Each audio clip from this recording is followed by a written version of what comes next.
sir. Item 15, discuss the necessary take action to establish a proposed tax rate for 2023.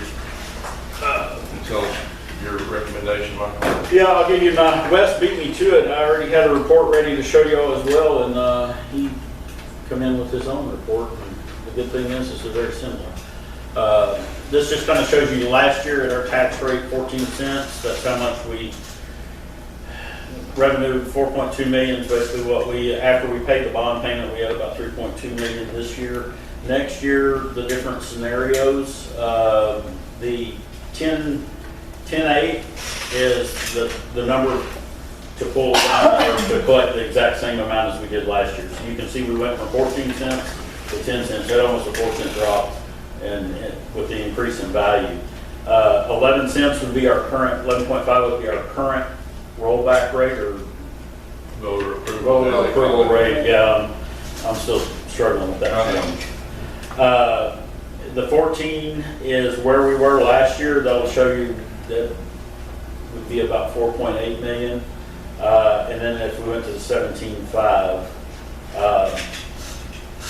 I guess my recommendation would be, since we're setting this is just a preliminary tax rate, and it's changed, the rules of this have changed a little bit, but before you went to your preliminary tax rate, the highest that you would possibly think you might go. You can always go lower, but before this odd year, if you ever went above that, you had to start the whole process back over again. So you usually try to set it high. My recommendation would be to set the rate at like 17.49.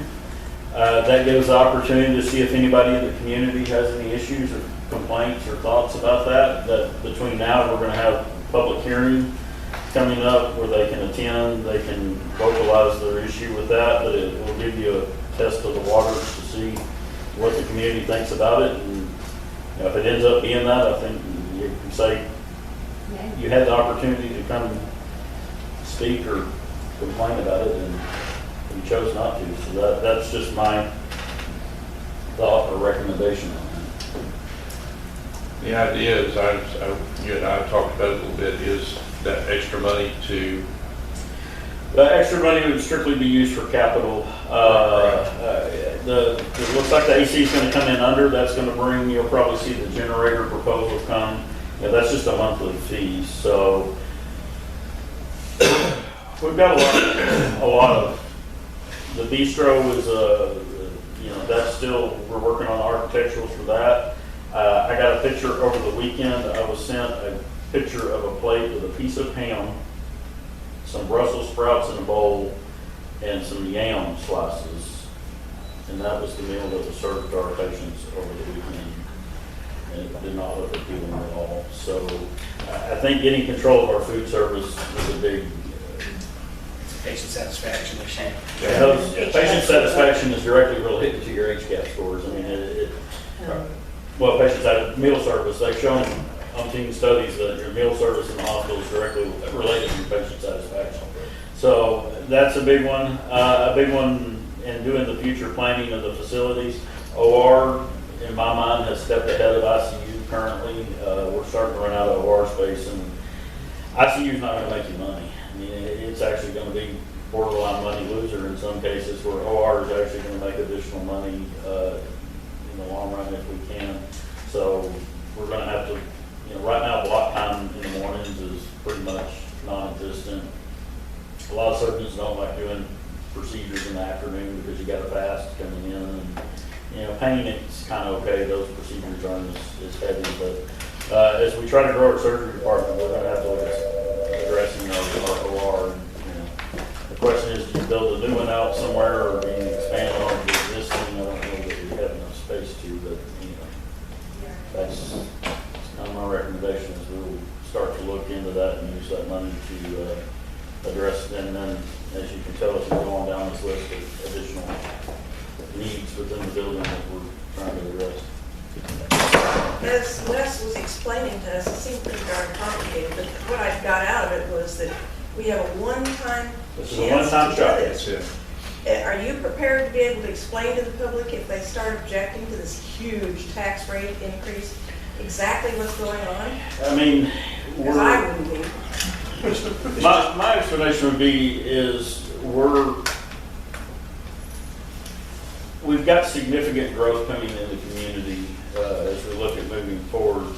And this is an opportunity for the hospital to acquire some capital to help address that growth need moving into the future and to be able to take care of the patients in the future for here. It is, overall, the taxes are going to be lower than they were prior. It is a little tough to explain. I mean, we did spend a fair amount of money at the fire scene. I mean, we had people on site for almost 3 weeks, I believe. We did IV fluids and there was some expense. It wasn't that much, but I think preparing for the future and growth.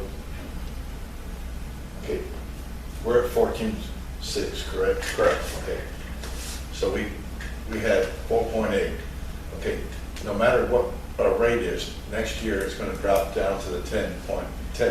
No, it's actually going to go lower than that probably because the plant value is going to go up next year, so it's going to drop that tax rate. That was, at one point I was getting here, we were climbing to that 17 pretty quickly, but the plant value has increased enough, it keeps pushing our rate down. Okay, but yet at that, even at the 10.8 there, we're losing 1.5 million between what we're at now and what will be next year. So we need to cover that 1.5. Well, what we set it at this year doesn't matter. It's going to go, it'll reset next year Right. back to the normal. So it's going to take us down 1.5. Yeah, so I guess, Well- what's the benchmark, though, that it goes back to?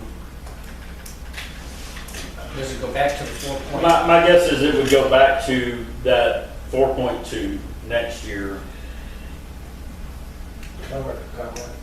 What you're gonna have on that, there's two different rates that they look at, and I'm from the old school because I've been in this business 30 years and stuff. You're looking at what's called the effective rate and then the rollback rate, but now it's a non-new revenue rate and then voter approved rate.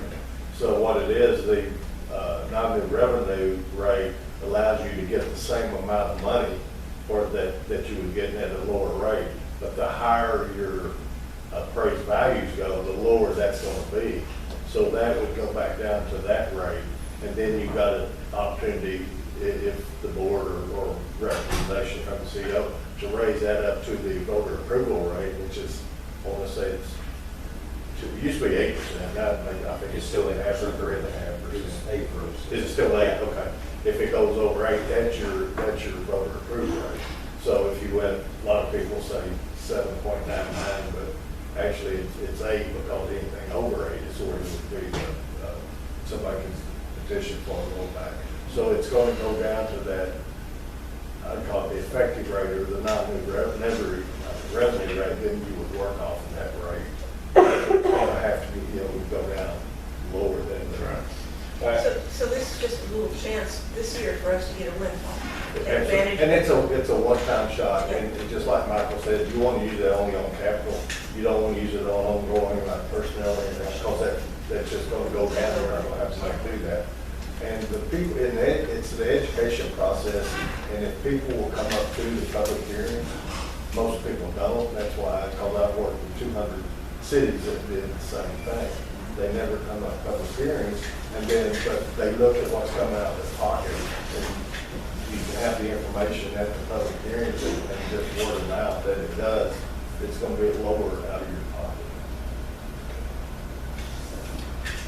Right. Just so, I mean, if we said that doesn't mean that's where we have to vote or have to, but I think it'll at least, it'll test the waters to see if we get a lot of pushback, and that's, even if we go at the 14.65, which is exactly what they paid last year, if we say, we're going to keep it the same as what you paid last year, that would net us an extra 1.5 million. So. But like I said, it's a one-shot deal. So, and you think it's safer for us to go 17.49 instead of 17.5? You want to stay away from that 17.5 because you can get, that's our cap. And what is, it's your definition of, did we go to the cap or not? We went to the cap. Did we go over 17.5, over 17.5, or is it, you can get some argument there. So usually to stay safe and from especially the rollback, we always go just a tick below, just to, Gotcha. Because A lot of sometimes, people use that as a, hey, you're below, you're still below it, so. there have been some instances of rounding errors causing, when the number gets rounded, and next thing you know, if you're not paying attention, you just went over the rollback and you're subject yourself to an election. So, Okay. Any other discussion? If not, I'll entertain a motion. Set the proposed tax rate for 2023. I make a motion for the proposed tax rate for 2023 to .1749. Okay, motion by Mary Second. Pop, second by Margaret. Any further discussion? All in favor? So,